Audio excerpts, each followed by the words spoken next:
হ্যাঁ মিস্টার রায়চৌধুরী, আমি আপনাকেই ফোন করতে যাচ্ছিলাম। আমি একজন বিশেষ লোকের সাথে তোমার একটা মিটিং ফিক্স করেছি। ওর অ্যাড্রেস আমি তোমাকে টেক্সট করে দিয়েছি। আমি চাই তুমি ওই লোকটার সাথে মিট কর। আমি যে কোনো কারোর সাথে দেখা করতে পারি, কিন্তু তার জন্য আপনাকে আমার দুটো শর্ত মানতে হবে।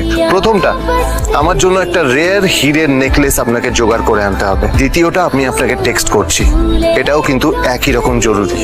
এই দুটো কাজ আপনাকে যত তাড়াতাড়ি সম্ভব করে ফেলতে হবে আমার জন্য, ঠিক আছে?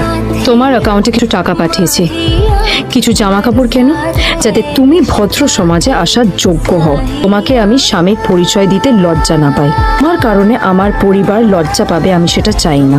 যখনই দেখি তখনই তুমি ভিখিরির মতো ছেঁড়া ফাটা জামা কাপড় পরে থাকো। আসলে আদ্রিতার বাড়িতে আজ ফ্যামিলি ডিনার পার্টি ছিল, আর শেষবার নীলের জন্য ওকে অনেক ঝামেলা পোহাতে হয়েছিল।